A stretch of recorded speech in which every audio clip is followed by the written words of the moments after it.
دومره غټ تقریر دی وکړه د افغانانو د وخت چې تورخم باندې دومره غټ تقریر دی وکړه فلسطینیانو سره دغه څه نه کوي لکه پاکستان چې موږ سره کوي وکاسب ډېر ټیم مبین صاحب محترمه یاد ساته مبین صاحب محترمه چې دا گزار موږ نه یرو صحیح ده ګپ لګو یاد ساتو وکاسب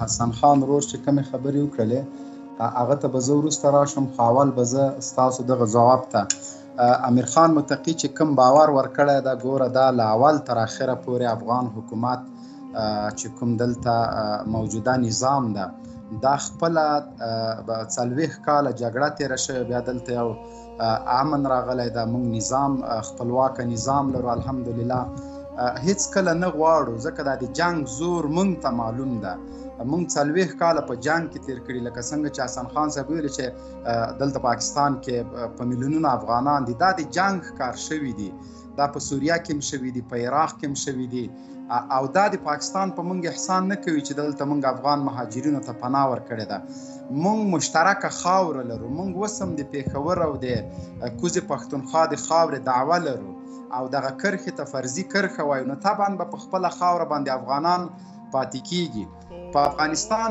کې دلته هیڅ رقم هغه خلکو ته ځای نشته چې کوم له دې هیواد نه د بل هیواد امن ته ګواښ پېښوي بالخصوص پاکستان که چېرته پاکستان کې امنیت وي زمونږ تجارت ورسره رشد کوي زمونږ هیواد ورسره ښه کیږي زمونږ راشه درشه زیاتیږي بې باوري له منځه ځي که چېرته په پاکستان کې امن نه وي داسې فکر وکړه چې په افغانستان کې هم امن دا یو خوب ده که موږ څومره ووایو چې دلته موږ امنیت راولو په امنیت کې بریالي کیږو خو دا به د موږ تشه ادعا پاتې وي لکه څنګه چې تیر 40 کاله په افغانستان کې د اور لمبو پاکستان وسوځوه د پاکستان ولس در بدره که هلته پښتانه یا پنجابیان هر څوک چې وو خو د پاکستان د هیواد وګړي له لکو 1.5 لکو نه بره د دغه چاودنو بم بلاستینګ د دغه حملو ښکار شوي دي نو موږ هیڅکله نه نظام دلته غواړي نه حکومت غواړي نه ولس غواړي د ولسونو ترمنځ چې کومه مینه ده هغه له لمر نه روښانه ده چې د پاکستان ولس د افغانستان ولس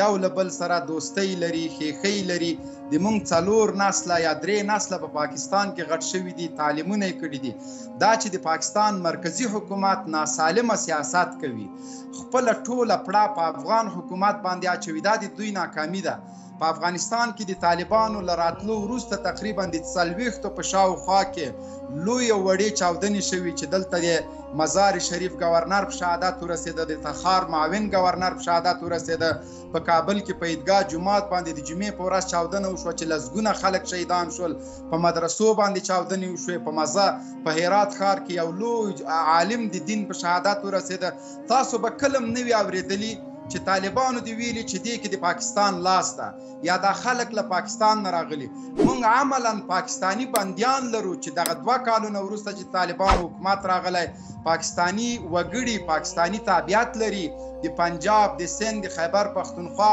هغه دلته نیول شوي اوس هم په زندانونو کې دي چې د داعش سره لاس درلوده اما د افغانستان حکومت په رسنیو کې داسې غوغا نه ده اچولی اوسنی وزیر اعظم راغلی له دې نه چې د هیواد په مشکلاتو باندې فوکس وکړي د پاکستانی وګړو مشکلات په نظر کې ونیسي هغه هم پړه په افغانستان باندې اچوي او یو غیر ډیپلوماټیکه لهجه استعمالوي کله چې مشران دغسې غیر ډیپلوماټیکې سرګردونې کوي تلویزیونونه یې کوي دلته تشنج رامنځته کېږي د باور فضا له منځه ځي ولسونو ترمنځ نفرتونه راجګېږي زما تر ټولو زیات پاکستانی چارواکو ته استبلیشمنت ته پولیسو ته د اغیزې ادارو ته دا هیله مې ده تېر نه خواهش دې نه کوم چې خپل د هیواد په امنیت باندې فوکس وکړي په اقتصادي مشکلاتو باندې فوکس وکړي او هغه مشکلات چې دوی ورسره لاس او ګریوان دي برای مهرباني هغه په افغان حکومت باندې مه اچوئ افغانان کله هم له شانه په چا باندې ګزار نه کوي دا زموږ تاریخ ده چې موږ څوک وهو نو مخامخ یې داړې پې ماتوو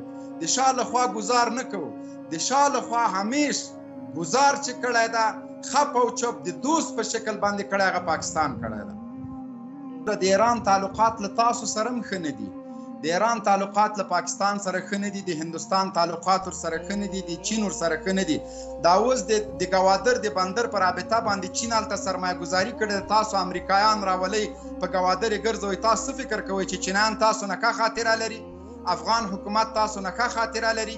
ایران تاسو نه ښه خاطره لري؟ هندوستان سره خو جعلي دښمني ده، بارډرونه مخلاص دي. که څومره جنګونه وشي هند سره تاسو بارډر نه بندېږي.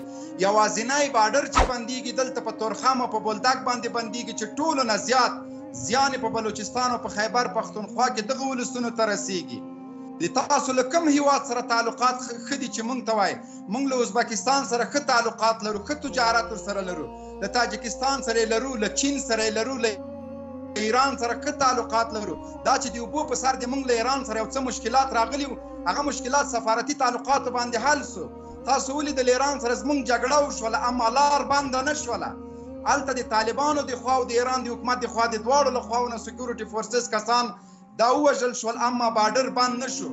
د تجارت خپل اصول دي، دا په دې باندې باید تجارت بند نه شي چې هلته په پوسته باندې جنګ کېږي، یو کس دوه کسان د یو دوه خواونه وژل کېږي او تاسو ډایرکټ لاړ شئ هلته افغان مهاجرین ریفوجیز هغه وځوروئ، جیلونو ته یې واچوئ. دا اوس مو په سند کې، په خیبر پښتونخوا، په پنجاب کې په افغانانو باندې مځکه سره تبۍ کړې چې د ټولو قوانینو خلاف ده.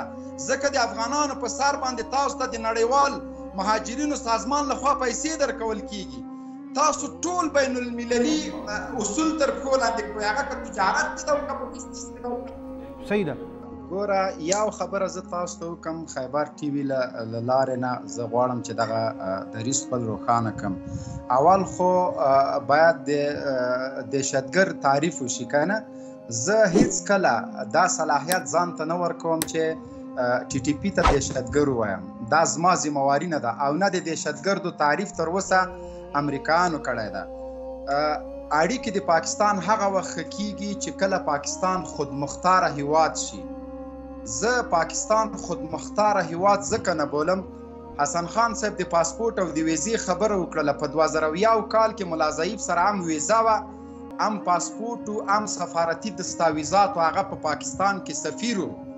خو چې کله د امریکا دباو راغی، د امریکا پریشر راغی، 33 میلیارډ ډالرو خبره شوه، ملا ضعیف بربند تاسو امریکانو ته حواله کړ. هلته دستاویزات چیرته و؟ د ملا ضعیف جرم څه شی و؟ هغه یو سفارتکار په پاکستان کې له ټولو قوانینو نه هغه برخوردار و، د هغه تحفظ باید شوی وای. لیکن د پاکستان حکومت د هغه وخت نظام هغه د ډالرو په مقابل کې امریکانو ته په ډیر بربند شکل او په ډیر بې شرمۍ باندې امریکانو ته وسپاره. دوی د اصولو خبره کوي چې په ویزا او په پاسپورټ باندې. ګوره تر اټکه پورې دا زمونږ خاوره ده، تاسو یې مه راسره منئ. خو مونږ یې دعوه لرو، له دې دعوې نه تېرېږو که 100 کاله نور هم په مونږ باندې جګړه وشي. یوه. دویمه خبره، 20 کاله د ناټو ته سپلای ورکړه، تورخم بند نه شو. امریکانو ته د بمونه رالېږل، تورخم بند نه شو. په کابل کې د ناستې ادارې سپورټ د کوه، تورخم بند نه شو. دلته زما بچي په هغه بارودو وژل کېده، تورخم بند نه شو. اوس د ټماټرو او د رومیانو د انګورو دپاره بندېږي. امریکایانو په تیرو 10 کالو کې 20 وارې د امریکا د پاکستان د خودمختارۍ خلاف ورزي وکړله. ریمنډیوس په اسلام آباد کې پاکستانیان په شهادت ورسول، هغه مو بیرته ولېږه امریکا ته. تاسو ویلي ډیپلوماټ ته د هغه وخت وزیر خارجه شامود قریشي دغه الفاظ په ژوند زما له یاده نه وځي چې ویلې چې آب وقت سر اٹھانے کا ہے سر جھکانے کا نہیں. لیکن د هغه وخت حکومت ورسره ونه لري. شاه محمود قریشي له وظیفې لرې کړه، استعفا یې وکړه چې بالاخره پی ټي آی سره لاړل. صحیح شو. امریکا د پاکستان په چیک پوسټونو کې علي مسجد سره برید وکړه، 22 پاکستاني سرتیري په شهادت ورسول. تاسو د تورخم لاره بنده نه کړله. ډرون روزانه په پاکستان باندې کېده، هلته پاکستان خودمختاري نه وه. هر ورځ امریکایانو ډرون بریدونه په وزیرستان مبین صاحب سلاله چې کله په سلاله باندې امریکایانو 6 میاشتې دا بارډر بند و، تړلی و، پاکستان امریکي معافي وغوښته، بیا پاکستان دروازه خلاصه کړی. حسن خان صاحب ما خبرې وګوره، ما ستاسو خبرو کې مداخله نه ده کړې، ما ته وخت راکړه. اوس هم وخت دا ده چې وزیر اعظم پوه کوي، وزیر خارجه مو پوه کوي. ګوره خبره خو زما واوره که نه، زما خبرې کې ډسټاپ مه کېږئ. ګوره پالیسي هغه رقم جوړه کړي چې د دواړو هیوادونو په ګټه باندې وي. افغان ریفیوجیز یا په نړۍ کې چې څومره مهاجر دي په میلیونونو پاکستانیان په اروپا او په امریکا او په عربو کې مسافر دي یا ریفیوجیز دي مهاجر دي.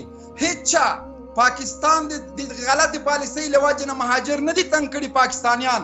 تاسو څنګه ځان ته دا حق ورکوئ چې کله مو له پاکستان له افغانستان سره مشکل راځي په بارډر باندې راځي په یو چک پوسټ باندې راځي چې مونږ یې جوړوو تاسو ډزې کوئ بیا تجارتي لار د افغانانو په مخ باندې بندېږي. مونږ هم کولی شو حسن خان صاحب چې بالمثل عمل وکړو د پاکستان ټول هغه میوې او فروټ او هغه شیان چې پاکستان کې جوړیږي په اسیا په روس او په تاجکستان باندې بند کو. اما مونږ د تجارتي اصولو خلاف کار نه کوو. مونږ سره تر تاسو ډیر پاور ده چې د پاکستان اقتصاد له پښو وګرځوو خو مونږ دا کار نه کوو ځکه تجارتي اصولو ته پابند یو. دغسې پالیسیانې د دواړو هیوادونو په زیان باندې دي. پاکستان زه اوسم یو خودمختاره ملک نه بولم ځکه چې تاسو د برق د بل هم چې راوړئ په خلکو باندې IMF سره به مشوره کوئ. تاسو چې یو ګیلاس اوبه هم څښئ IMF سره د دنیا ټول موسم لري د میوو د سبزیو دپاره چې پاکستان ورته ضرورت لري. پاکستان خپل موسم د میوو د سبزیو لري چې افغانستان ورته ضرورت لري. مونږ دواړه هیوادونه باید اقتصادي رشد وکړو. پاکستان هم نن په نړۍ کې هغه هیواد ده چې ګراني تر حده پکې زیات ده. افغانستان هغه هیواد ده چې بېروزګاري تر حده پکې زیات ده. حسن خان صاحب د اسامه خبره وکړه چې تاسو په اسامه غیرت وکړه.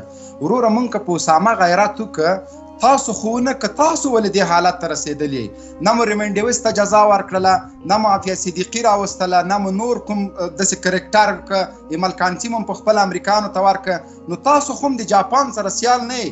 کم از کم خپل ګاونډي هندوستان سره هندوستان مریخ ته وخته سبا چې روژه راځي او په سپوږمۍ ترپال راکش کړله ته به اختر څنګه کوې خو په کار ده چې تاسو هم تللي وئ که نو تاسو یاره منمه دی مبین بھائی ګوره دا ترپال دا خبره دی ښایسته وکړه ترپال دا